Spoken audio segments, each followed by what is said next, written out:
భద్రాద్రి కొత్తగూడెం జిల్లా అశ్వరావుపేట మండల పరిధిలోని కావడిగూడ గ్రామంలోని ఎస్టీ కమిషనర్ హుసేన్ నాయక్ ఈరోజు పర్యటించారు. ఆ ప్రాంతంలో జేవీఆర్ ట్రస్ట్ ద్వారాగా గిరిజనులకు మోటార్లు కరెంట్ సప్లై చేశారు.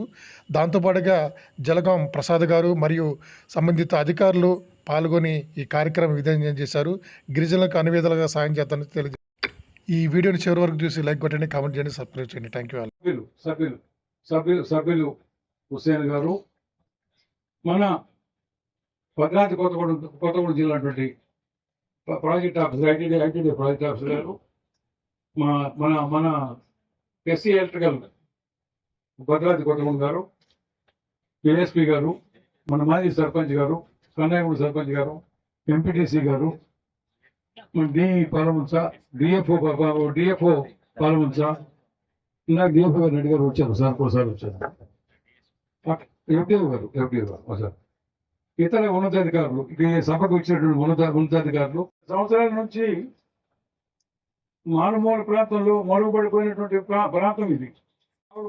కావడిగుండ అంటేనే ఎవరు కూడా గుబ్బల ముందు వెళ్తారు, చెన్నాపురం వెళ్తారు అని కావడిగుండాలు ఇంకే పక్కన ఉందని చెప్పి చాలా మంది తెలియదు. దాదాపు 50-60 సంవత్సరాల క్రితం కూడదు అనుకున్నా సరే, అప్పుడు అసైనపడి బాబు గారు నన్ను ఈ ఊరు తీసుకురావడం జరిగింది. వచ్చి చూస్తే ఏముందంటే కంపలో మధ్యలో అడవిలో ఈ గ్రామం మొత్తం కూడా, ఈ 7 గ్రామాలు కూడా అడవిలో ఉన్నాయి. ఇవన్నీ కూడా అప్పటికే బాగా ఎమ్మెల్యే యాక్టివిటీ బాగా విపరీతం ఉంది ఇక్కడ. బాబు గారు కూడా 3 గంటలు తీసుకొచ్చి వెళ్ళిపోదామండి, ఊళ్ళో కూర్చొని మనం ఎమ్మెల్యే ఇవంతా ఎమ్మెల్యే నక్సలైట్ యాక్ట్ ఎక్కువ ఉంది అంటే చెప్పాను. ఏం పర్లేదు, వాళ్ళు కూడా మనుషులే, మనలాగా మనుషులే, వాళ్ళతో కలిసి మాట్లాడదామని చెప్పి అందరి పెద్దలు కూర్చోబెట్టి మాట్లాడితే వాళ్ళు అడిగింది ఏంటంటే తాగడానికి మంచిగా ఇప్పుతాను బాబు గారిని అడిగారు. రోడ్ లేదు, రోడ్ అడిగారు. ఎమ్మెల్యే ఫండ్స్ నుంచి ఏమంటే శాంక్షన్ చేసి బ్రహ్మాండంగా చాలా పెద్ద రోడ్ చాలా కలుపుకున్నారు, కానీ చాలా పెద్ద రోడ్ వేసినాం. ఇచ్చాముడికి కన్నాయగూడ నుంచి గాలిగూడ నుంచి మొత్తం లైన్ లాగి కరెంట్ ఇచ్చాం, 3 ఫేజ్ కరెంట్ లాగి ఇచ్చాం. అప్పుడు చంద్రశేఖరరావు గారు DFO, Khammam DFO Chandrasekhar Rao, district మొత్తం కూడా అప్పుడు ఉంది.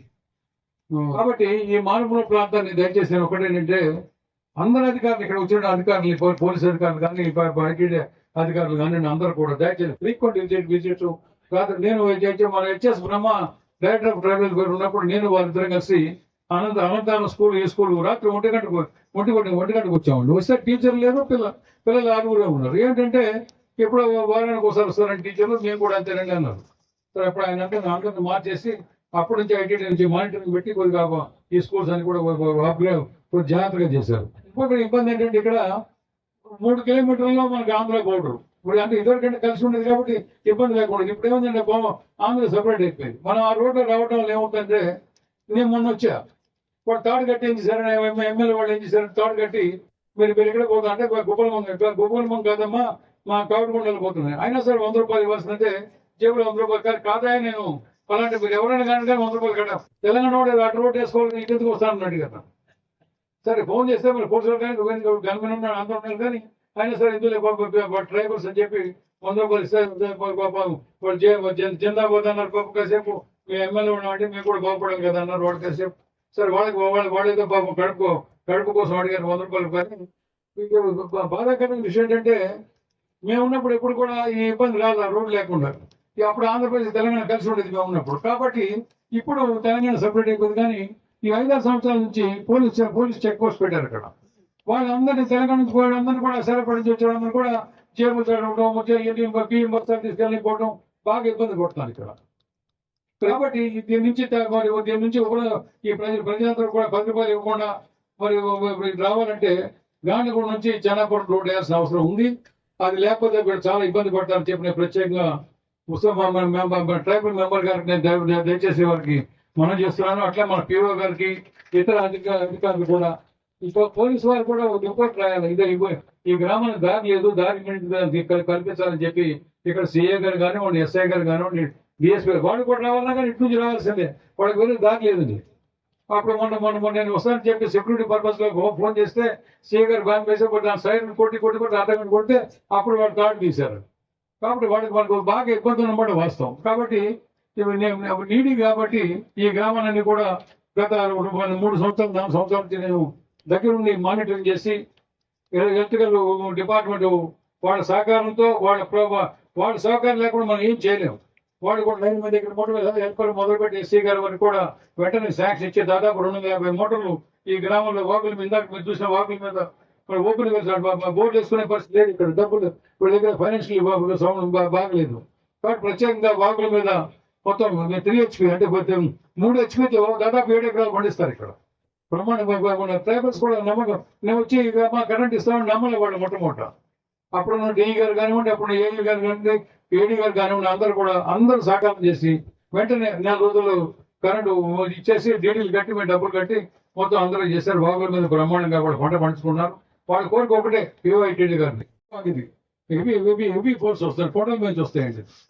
కాబట్టి నేను 4 చెక్ డ్యామ్ మంచి మాస్ కాంక్రీట్ చెక్ డ్యామ్ కట్టగలిగితే తరతరాలు కూడా బతికిపోతారని చెప్పి వాడు గ్రౌండ్ వాటర్ కూడా ఇంప్రూవ్ అవుతుందని చెప్పి ఈ నీళ్లు ఇక్కడ పడిన నీళ్లు వేరే ప్రాంతం ఈ ఫోర్స్ అంతా పోయి పెద్దవాళ్ళ మీద పడుతుంది. పెద్దవాళ్ళ మీద పడిన పెద్దవాళ్ళు తెగిపోతుందండి. అట్లా ఇక్కడ 2-3 చెరువులు ఐటీడీ సప్లాన్ కింద మన ఆ రోజుల్లో 1980 కోట్ల చెరువులు పోసామండి ఇక్కడ. అవన్నీ కూడా డిలాపరేట్ కండిషన్, అంటే బాగా పాడైపోయి. ఇరిగేషన్ డిపార్ట్మెంట్ కానివ్వండి, ఐటీడీ కానీ ఎవరు దాన్ని అసలు దాన్ని చెట్లు కూడా తీసి దాన్ని ఒక చెరువు తెగిపోయి రేగుల చెరువు తెగిపోయే పరిస్థితి వచ్చిందండి. అట్లా గాంధీ చెరువు కూడా అదే పరిస్థితి. కాబట్టి వీటిని తీసుకొని షెల్టప్ అయిపోయినాయి. ఇవన్నీ కూడా పొడుగు తీసి ఆ చెరువులు కూడా బాగు చేస్తే ఇక్కడ గిరిజనులు బతకాలి. వాళ్ళ కోసం మనం వచ్చాం. ఇక్కడ గిరిజనులు బతకాలంటే మీలాంటి పెద్ద ఆఫీసర్లు ఫ్రీక్వెంట్ గా వచ్చి వాళ్ళంటే సడన్ గా కూడా ఇట్లా పిలిచి కూర్చోబెట్టి వాళ్ళు మినిమం నీడ్ ఇవ్వడం చెప్పి నేను దయచేసి మేము మనం చేస్తున్నాం. అదేవిధంగా ఇక్కడ గవర్నమెంట్ ఆఫ్ ఇండియా చాలా పెద్ద గొప్ప కార్యక్రమం చేస్తున్నాం సార్ గారు. ఏమిటంటే ప్రతి ఊరికి ఒక టవర్ పెట్టాం. దానికి నా దగ్గరకు వస్తే నేను కరెంట్ ఇప్పించడం వాళ్ళకి. కరెంట్ ఇప్పించడం టవర్ తప్ప అది పని చేయదు ఎప్పుడు కూడా. దాదాపు 15 సంవత్సరాలు కూడా ఇదే కాలం మాకు ఇక్కడ ఒక టవర్ పని చేస్తుంది ఇక్కడ. వాళ్ళు ఆఖరికి సిమ్ములు వీళ్ళందరూ కూడా ఒక్కొక్కరి దగ్గర 4 సిమ్ములు 5 సిమ్ములు ఉంటాయి. ఏది వస్తే 4-5 పెట్టి చూసుకుంటే ఏ సిమ్ వస్తే ఏ సిగ్నల్ వస్తే అది వాడుకుంటారు ఇక్కడ. కాబట్టి ఇక్కడ పోడు వ్యవసాయం కూడా పోడు వ్యవసాయం కూడా చాలా పెద్ద ఎత్తున ఇక్కడ పోడు వ్యవసాయ పట్టాలు ఇచ్చారు మీరు. చాలా మీకు అభినందనలు ఇచ్చారు. దానికి వాళ్ళకి బోర్డు వేసుకునే కెపాసిటీ ఇక్కడ 0. అంటే వాళ్ళకి ఏమాత్రం ఆ రోజు కూలిపోతే తప్ప వాళ్ళు బతికే పరిస్థితి లేదు. అప్పుడు నా వరకు నేను మోటార్లు స్టార్టర్ల వరకు నేను సబ్సిడీ వ్యవసాయం సాయం చేస్తున్నా. కానీ మరి బోర్డుల వరకు వచ్చే పోడు వ్యవసాయంలో మీరు దయచేసి బోర్డు పర్మిషన్ ఇవ్వండి, కరెంటు పర్మిషన్ ఇవ్వండి. నా చేత నేను చేస్తాను, మీ చేత మీరు చేయండి. అదేవిధంగా ఎలక్ట్రికల్ డిపార్ట్మెంట్ కూడా సౌహృదయంతో పెద్ద మనసుతో సిఎండి గారు, వరంగల్ సిఎండి గారు, నేను ఒకటి అడిగాను, మానుపల్లి ప్రాంతం నాకు సబ్స్టేషన్ కావాలని అడిగాను. ప్రసాద్ గారు మీరు సైట్ ఇస్తారా అన్నాడు. వెంటనే సాయంత్రం 5 పొద్దున పెట్టి చెప్పారు, సాయంత్రం 5 గంటలకు సైట్ అదే సైట్ లో మనం మీటింగ్ పెట్టుకున్నామండి. 1 డేలో సైట్ ఇచ్చాం. మా పెద్దల ఎమ్మెల్యే గారు కూడా వెంటనే మొత్తం ప్రొసీడింగ్స్ పాస్ చేసి కలెక్టర్ గారి ద్వారా సీఎం గారు పంపించారు. వారు కూడా వారి నెలలు సబ్సిడీ మంజూరు చేశారు. దాదాపు 7 కోట్ల రూపాయలు మంజూరు చేసి నారాయణగూడ నుంచి ఇక్కడ నేనేస్తున్నారు. నా రిక్వెస్ట్ అండి ఎస్సీ గారిని, దీనికి ఆల్టర్నేటివ్ సప్లై కూడా దాన్ని ఇప్పటి నుంచే ప్లాన్ చేసుకోవాలని చెప్పి కోరుతున్నాను. నేను ఇక్కడ డిఎఫ్ఓ గారు కూడా ఇక్కడే ఉన్నారు కాబట్టి పిఓ గారు ఉన్నారు, మరి కమిషన్ మెంబర్ గారు ఉన్నారు. ఒకటే అడిగేది దారి సౌకర్యం. ఇప్పుడు ఎట్టబళ్ళు వస్తున్నాయి, మరి కార్లు వస్తున్నాయి, జీపులు వస్తున్నాయి. మరి మీరు వచ్చినా మేము వచ్చినా అదే దారిలో వస్తున్నాం. దయచేసి ఆ దారిని కొంచెం పర్మిట్ చేయమని చెప్పి ఇంకోటి ఏంటంటే మేము అయిపోయినా కానీ ఫారెస్ట్ వాళ్ళు అసలు వాళ్ళ ఫారెస్ట్ లోకి వెళ్తాం దారి అది బాగా చేసినా మాకు కొంచెం నేను చెప్పిన మనం చేస్తాం. ఒక 3 కిలోమీటర్ గ్రామ పంచాయతీ చేసింది, తక్కువ 2 కిలోమీటర్లు మీరు దారి చూపించగలిగితే మీ అడిగి ఒక మొక్క ముట్టుకోం. ఒక మాట ఇస్తున్నాం మీకు. ఇక్కడ ఒక చెట్టు కూడా కలన్న గారు మీకు మాట ఇస్తారు. ఇప్పుడు ఏమనంటే ఒక చెట్టు కూడా ఫర్దర్ దీన్ని పైకి వచ్చేయండి, నా చేతికి ఇస్తే ఏం చేస్తారండి. అమ్మ కలన్న గారు దండ వేయండి, పర్లేదు సార్. ప్యూర్ గారికి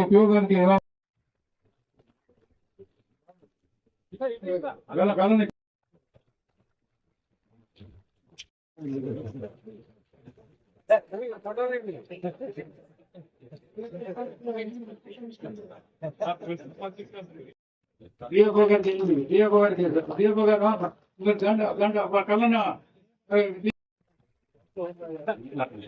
ఈ ప్రాంతంలో మనలో కలుపుకోవాలా.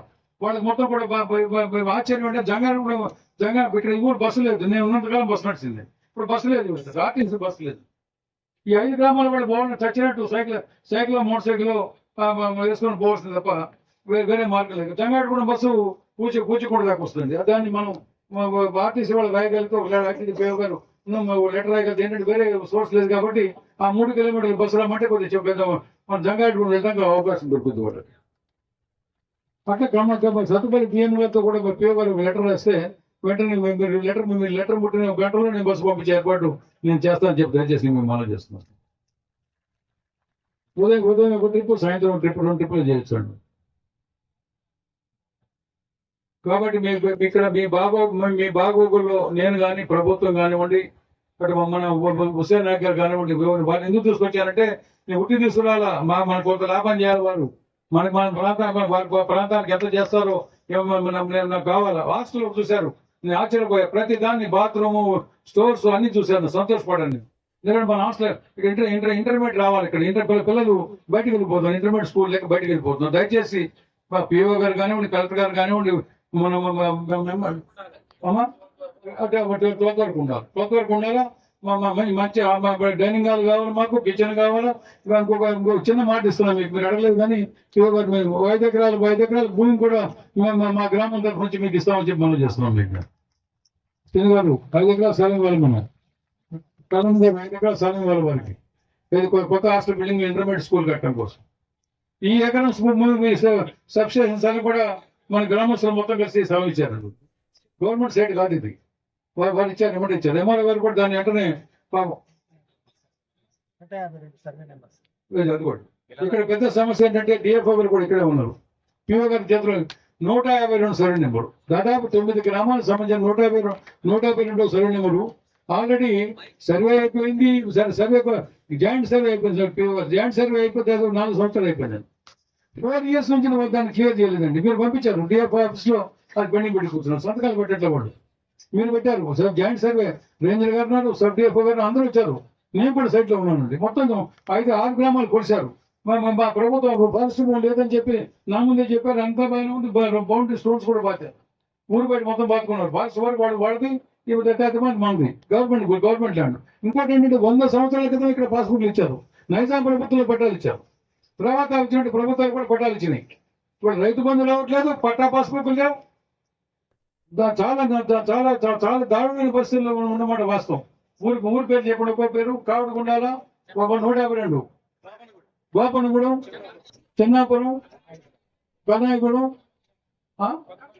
కంట్లం, కొత్త కనాయగూడెం, గాండగూడెం, పండువారిగూడెం, ఇవన్నీ కూడా 9 గ్రామాలు ఇట్లా ఆగిపోయినాయి. దాదాపు కలెక్టర్ గారు చెప్పారు, పిఓ గారికి అప్లికేషన్ ఇచ్చారు, అందరికి ఇచ్చారు. దాన్ని పిఓ గారు లోటు కాదు, పిఓ గారు రాశారు. జాయింట్ సర్వే ఇది. ఎమ్మెల్యే గారు కూడా రిమైండ్ లెటర్ రాస్తారు. డిఎఫ్ ఆఫీసులో మనకు ఎన్ఓసి ఇవ్వట్లేదు పిఓ గారు. దానికి వాడున్నారు. నాకు ఆశ్చర్యం ఏంటంటే ఫారెస్ట్ వాళ్ళు మాకు కాదని చెప్పారండి. వాళ్ళు అంతా వచ్చే సర్వే చేశారు. మీరు రాడిపోతున్నారు, మా ఫారెస్ట్ కాదమని చెప్పారు. మీరు చెప్పారు, ఓవరాల్ చెప్పారు. కానీ దాని మీద సంతకం పెట్టి జాయింట్ ఎక్స్పైర్ చేసి కలెక్టర్ గారు పంపిస్తే మా వాళ్ళ పట్టాలు దయచేసి తొందరగా. ఎందుకంటే బర్నింగ్ ప్రాబ్లం. ఇక్కడ ఎవరు ఆడపిల్లలు ఇవ్వట్లేదు. ఎందుకంటే పిల్లలు లేవు కాబట్టి ఎవరు పిల్లల్ని ఇచ్చే పరిస్థితి లేదు ఈ ఊళ్ళో. కాబట్టి దయచేసి ఈ సమస్యలు ఇక్కడ దారుణమైన సమస్యలు. నేను అడిగేదంటే ఏఎస్పీ గారిని కూడా ఇలాంటి సమస్యలు ప్రభుత్వం దృష్టికి డిఎస్పీ గారు కానివ్వండి, మరి పాలన ఏఎస్పీ గారు కానివ్వండి, మా సిఐ గారు కానివ్వండి, మీరు కూడా రాయాలి. 152 నెంబర్లో బర్నింగ్ ప్రాబ్లం ఉంది. మరి ఇట్లా హోల్డ్ చేసి కూర్చోవడం దాదాపు 4 సంవత్సరాలు అయిపోయింది. మరి ఇది ఎక్స్ట్రీమిస్ట్ లెఫ్ట్ వింగ్ ఎక్స్ట్రీమిస్ట్ ఏరియాలో ప్రభావిత ప్రాంతం కాబట్టి ఇక్కడ పిఓ గారు ఇక్కడ బుట్టాయి కూడా అన్ని కూడా పక్కనేనండి. ఇక్కడ పక్కన అంటే ఆంధ్ర సరిహద్దు మొత్తం కూడా ఇక్కడ పోలవరం కూడా ఇక్కడ దగ్గరండి. మొత్తం నక్సలైట్స్ ఇక్కడ నుంచి ఇటు నుంచి అటు ఎక్కువ పాసేజ్ గ్రామాలు కూడా ఇవి. వాడు వచ్చి ఒకటే చెప్పారు, కరెంట్ పెట్టవద్దు, మోటార్లు తీసుకోవద్దని. వాడు అందరంటే మా కళ్ళన్న కూర్చోబెట్టి ఒక మీటింగ్ పెట్టారు. కళ్ళని ఏమడిగారంటే మీరు చేయరు, వాళ్ళతో చేయించుకోవద్దు, ప్రసాద్ మేము పోవద్దు. మరి ఏం చేయమంటారు అంటే మరి ఏం చేద్దాం, అందరూ పబ్లిక్ అంతా మీటింగ్ పెట్టి లేదు కరెంట్ రావాల్సిందే, రోడ్డు కావాల్సిందే, మోటార్లు పెట్టాల్సిందే, బాగోలేదు. మీరు ఇస్తే మేము వాళ్ళ దగ్గర పోతున్నారు, మేము ఇవ్వలే ఉన్నారు. వాడు మరి వాళ్ళ దగ్గర పోతా ఉన్నారు. మరి మీ పార్టీని సస్పెండ్ చేస్తూ ఉన్నారు. అయినా కానీ ఏమన్నా అంటే పార్టీని సస్పెండ్ చేసే మధ్య కానీ ఇక్కడ పోతా అని చెప్పి చెప్పేవాడు. అలాగే ముఖ్యంగా మన ప్రసాద్ బాబు గారు ఈ సబ్ సెషన్ పునాది వేసినందుకు ఆయనకి ధన్యవాదాలు తెలియజేస్తూ ఇప్పుడు అన్నొక విషయాలు మన బాబు గారు చెప్పారు, మన కష్ట సుఖాలు మన బాధలు ఇదంతా. కానీ ఈ కాడుగుళ్ళ మన తెలంగాణ ప్రాంతాల్లో ఎక్కడో విసివేసినట్టుగా చాలా గుట్టల దగ్గరలో ఉంది, ఆంధ్ర బాటలో ఉంది. కాబట్టి మేము మండల సెంటర్లకు వెళ్ళాలంటే ఆంధ్రాన్ని టచ్ చేసి వెళ్ళాలి. కాబట్టి అది పెద్ద సమస్య ఉంది. దాని గురించి బాబు గారు వివరించారు. దాన్ని దృష్టిలో పెట్టుకొని మన జిల్లా ఆఫీసర్ పిఓ గారు కానీ తర్వాత మన ఇక ఉన్న అధికారులు కానీ దాన్ని సాల్వ్ చేయడానికి ప్రయోగం చేయాలంటే సంగాపురం నుంచి మనకి గౌలగూడెనికి రోడ్ వేస్తే మనకి ఆ సమస్య ఉండదు. దాని ముఖ్య సమస్యగా వాళ్ళు పరిగణలోకి తీసుకోవాలని కోరుతున్నాం. అలాగే రెండవ సమస్య కాడుగుండలో ఎలుగురుగుట్ట చెరువు తెగిపోయి 3 సంవత్సరాలు అవుతుంది. మేము మళ్ళీ అధికారులకు చెప్తున్నాం కానీ వచ్చి ఏదో కట్టేసినట్టు కొద్దిగా మట్టేసి వెళ్తున్నారు. మళ్ళీ వర్షం వచ్చినప్పుడు అది తెగిపోతుంది. అట్ట కాకుండా దాదాపు దానికి 1 కోటి రూపాయలకి శాంక్షన్ చేసి దాన్ని గట్టిగా చేస్తే 100 ఎకరాలకి సాగులో వస్తుంది సార్. కాబట్టి దాని అట్లా మీరు చేయాలని కోరుతున్నాం. అలాగే మాకు మరింత గ్రామాల్లోకి వస్తే మరి కరెంట్ డిపార్ట్మెంట్ మంచి పనిచేస్తున్నారు. కానీ మా గ్రామాల్లో చూస్తే వీధి లైట్లు అయితే తంబాలు ఒరిగిపోయి ఉన్నాయి. అలాగే వైర్లు కిందికి వచ్చేసి ఇళ్లలో ఆనుతున్నాయి. ఎవరైనా డాబా మీదకి ఎక్కితే ఆయన టచ్ అయ్యే పరిస్థితి ఉంది. అది కొంచెం టెన్షన్ చేస్తే బాగుంటుందని కరెంట్ డిపార్ట్మెంట్ కోరుతున్నాను. ముందు ఎవరైనా ఇచ్చామంటే చేతులు ఎక్కడ ఉంది అలా ఇచ్చాము సార్. డబ్బులు ఇచ్చారు సార్ ఆఫీసులో. అక్కడ ఐటీ ఆఫీస్కి వెళ్ళాలంటే భయం వస్తుంది సార్. ఐటీ ఆఫీస్కి వెళ్ళాలంటే మేము వెళ్ళాము, మా దగ్గర డబ్బులు లేవు. 10,000 ఇస్తాం, 20,000 ఇస్తాం. మరి మీరు ఎందుకు తెచ్చారు కాగితాలు? మీకు చేయాలని మేము ఉందా అని ప్రశ్నిస్తున్నాం సార్. మేము మీకు చేయాలని ఉందా? మీరు చేయాలి, మీరు చెప్పండి. మరి అది మా ఆఫీస్, అది మాకు ఒక ఐటీ అంటే మాకు దిక్కు. మరి అక్కడ ఆఫీసర్ అట్లా మాట్లాడవచ్చా సార్? ఇలా మళ్ళీ బయటికి పోయి మీరు ప్రింట్ చేయించానంటే ఒక మనిషికి వచ్చి 30 రూపాయలు బయట ప్రింటింగ్ తీసుకుంటున్నారు సార్. ఇలాగ రకరకాల ఇబ్బందులు ఐటీడీ ఆఫీసులో అవుతున్నాయి సార్. సార్ ఉంటే సార్ ఉండే సామాన్లు వెళ్తున్నా, అక్కడ ఏం లేదు. సార్ లేనప్పుడు వెళ్తే మొత్తం మాకు నరకమే. ఇంకా ఇబ్బందులు ఉన్నాయి. అలాగే ఇప్పుడు మాకు ఇక్కడ మేము ఇప్పుడు తప్పు చేసిన ఇక్కడ మా శాసన అయ్యేందుకు దీన్ని బాబు గారికి కూడా ఎలక్ట్రిసిటీ లైన్స్ ఇవ్వాలి, బోర్లు ఇవ్వాలి అని చెప్పేసి ఇట్లా ఐటీడీఏలో ఇస్తున్నాము అని మొదలవ్వగానే ప్రతి సోమవారం కూడా విపరీతంగా మాకు రైతులు వస్తున్నారు. వచ్చిన ప్రతి వారి దగ్గర కూడా ఇదే చెప్తున్నాము, మేము మీకు అతి త్వరలోనే కరెంటు బోర్లు ఇస్తాము. ఇచ్చిన తర్వాత మీరు అదే మొక్కజొన్న, అదే అవి కాకుండా మీకు అదే ఖర్చుతోన ఎక్కువ ఆదాయం వచ్చే పంటల వైపు వెళ్ళాలి. ఆయిల్ పామ్ గాని, మునగ గాని అట్లాంటి పంటలు వేస్తామంటేనే మేము కరెంటు బోర్ ఇస్తామని చెప్తున్నాము. సో ఇక్కడ ఉన్న రైతులకు కూడా మేము రీసెంట్ గా కలెక్టర్ గారి ఆధ్వర్యంలో ఒక మంచి meeting, forest department, electricity department, ITDA, collectorate అందరం కలిసి ఒక 2 గంటలు మీటింగ్ లో పెట్టి క్లియర్ గా అంటే 1 హెక్టార్ లోపు ఉంటే ఎన్ని పోల్స్ ఇవ్వచ్చు, 1 హెక్టార్ దాటిందంటే ఎన్ని పోల్స్ ఇవ్వచ్చు, ఆ మ్యాప్స్ ఎట్లా వేస్తే ఎక్కువ మంది రైతులకు బెనిఫిట్ వస్తుంది, చాలా డీటెయిల్ గా కూడా రీచ్ చేశాము. సో అతి త్వరలో మీకు ఎక్కడైతే పోడు పట్టాలు ఉన్నాయో వాళ్ళందరికీ కూడా కరెంటు ఇచ్చే అవకాశం కాబట్టి మీరు కూడా కొత్త పైన వెళ్ళి మీ ఆదాయ మార్గాలను పెంచాలి. రెండవది, ఇప్పుడు మీరు చెన్నాపురం గాండ్లగూడెం రోడ్డు అడుగుతున్నారు. డిసెంబర్ నెలలోనే 5 కిలోమీటర్ల రోడ్డు 4.5 కోట్ల ప్రపోజల్స్ తో ఐటీడీఏ నుంచి మేము ఆల్రెడీ ఆ రోడ్డు కోసం గవర్నమెంట్ కి ప్రపోజ్ చేసి ఉన్నాము. ఈ మార్చ్ నెలలోనే అవి శాంక్షన్స్ వచ్చే అవకాశం ఉంది. సో శాంక్షన్ రాగానే ఫారెస్ట్ పర్మిషన్ కోసం కూడా మేమే మళ్ళీ ఆ ఫామ్ ఏ అని ప్రపోజల్స్ ఉంటాయి, ఆ ఫాలో కూడా చేసి అది ఒకవేళ ఢిల్లీ వరకు వెళ్లేది ఉందంటే మేము జాతీయ ఎస్టీ కమిషన్ యొక్క సహకారం కూడా తీసుకొని అది అతి త్వరగా శాంక్షన్ అయ్యి మీకు మంచి రోడ్డు వచ్చేలాగా కూడా మేము కృషి చేస్తాము. తర్వాత మీకు వ్యవసాయంకి ఒకటే పంట పండుతుంది, రెండో పంట పండాలంటే మీకు ఆల్రెడీ పాతకాలంలో చెక్ డ్యామ్స్ ఉండేవి, ఈ మధ్య నడుపుకుపోయి దుస్థితులు ఉన్నాయని పెద్దలు తీసుకొచ్చి లోనే తరపున మీకు ఎక్కడెక్కడ చెక్ డ్యామ్స్ అవుతున్నాయో నాకు ప్రపోజల్. అతి పెద్దది, అత్యంత ముఖ్యమైన చెక్ డ్యామ్ ఏదైతే ఉందో అది మాత్రం ఈ సమ్మర్ లోనే 100% చేస్తాను ఐటీడీఏ తరపున అని చెప్తున్నాను. దాంతో పాటు ఇంకా ఏమైనా సమస్యలు ఉంటాయి అంటే మీరు ఇక్కడ నుంచి భద్రాచలంలో ఐటీడీఏ రావడానికి చాలా ఇబ్బంది అవుతుంది, దూరంగా ఉంది అంటున్నారు. సో మనకు దమ్మపేటలో ఏటీడీఓ ఆఫీస్ అని కూడా ఉంటుంది. మీరు మేము ఇప్పటి నుంచి అంటే నెలకు ఒకసారి అక్కడనే దర్బార్ పెట్టేటట్టు ప్లాన్ చేస్తాము. సో దట్ మీ ఈ అశ్వారావుపేట కానీ దమ్మపేట, ములకలపల్లి ఈ 5-6 మండలాల వాళ్ళు కూడా నెలకు ఒకసారి నేను అక్కడికి వస్తాను. అక్కడికి వచ్చినప్పుడు మీరు భద్రాచలం అంత దూరం రాకుండా దమ్మపేటలో ఉన్న ఏటీడీఓ ఆఫీస్ లో కూడా మీ సమస్యలు ఇచ్చేటట్టు మేము ప్లాన్ చేస్తాము. దాంతో పాటు బస్సు సౌకర్యం కూడా ఇబ్బందిగా ఉందంటున్నారు. అది ఇమీడియట్ గా తీర్చగలిగే సమస్యనే. సో అది కూడా మేము డిఎం గారితో మాట్లాడి బస్సు సౌకర్యం కూడా వచ్చేటట్టు చేస్తాము. సో ఐటీడీ ఆఫీస్ ఉన్నదే ట్రైబల్స్ కోసము. సో ఎట్లాంటి సమస్యలు ఉన్నా కూడా అవి ఇమీడియట్ గా తీర్చే సమస్యలు అయితే నా పరిధిలో ఉన్నవైతే నేను 10 రోజుల్లోనే తీర్చడానికి శాయశక్తులా ప్రయత్నిస్తున్నాను. కొంచెం గవర్నమెంట్ లెవెల్లో పోయేవి ఉన్నాయి, అక్కడ నుంచి శాంక్షన్ వచ్చేది ఉంది అంటేనే కొద్దిగా ఆలస్యం అవుతుంది. సో ఏమైనా మీకు మా ఆఫీస్ లో చిన్న చిన్న సమస్యలు వస్తున్నాయని చెప్తున్నారు, వీళ్ళు పుట్టి కంప్లైంట్ బాక్స్, ఆ కంప్లైంట్ బాక్స్ యొక్క తాళం నా దగ్గరనే పెట్టుకుంటాను, మా ఆఫీస్ లో కూడా ఎవరికి ఇవ్వను. అదొక 10 రోజులకు ఒకసారి ఓపెన్ చేసి చూస్తాము ఎట్లాంటి కంప్లైంట్స్ వస్తున్నాయి. సో ఇట్లా మీరు చెప్తున్న సమస్యలు ఏమైనా ఉన్నాయంటే నేను ఒకవేళ అంటే జనరల్ గా నేను మండే, థర్స్డే మీరు గుర్తు పెట్టుకోండి, సోమవారం, గురువారం 2 రోజులు మొత్తం ఆఫీస్ లోనే ఉంటాను. మిగతా రోజుల్లో బయట ఎక్కువ తిరుగుతాం కాబట్టి మీరు ఎప్పుడైనా వచ్చినప్పుడు అవైలబుల్ గా ఉండకపోవచ్చు. సో ఎప్పుడైనా వచ్చి నన్ను కలవాలంటే దయచేసి సోమవారం కానీ గురువారం కానీ వచ్చి ఉండండి. నేను పొద్దు నుంచి రాత్రి దాకా ఆఫీస్ లోనే ఉంటాను. మిగతా రోజుల్లో రావాలి అంటే సాయంత్రం 4 తర్వాత అవైలబుల్ ఉంటాను. ఒకవేళ నేను లేకపోయినా ఎట్లాంటి ఏమైనా ఎవరైనా మీకు మా ఆఫీసర్స్ ఇబ్బంది చేస్తున్నారు అంటే నా ఛాంబర్ కి నేను ఒక కంప్లైంట్ బాక్స్ పెడతాము, ఆ కీస్ నా దగ్గరనే పెట్టుకుంటాను. దయచేసి అందులో చేస్తే దానికి తగ్గట్టు మేము చర్యలు కూడా తీసుకుంటాం. Thank you. అప్లికేషన్ ఎవరైతే పిటిషన్ తెచ్చి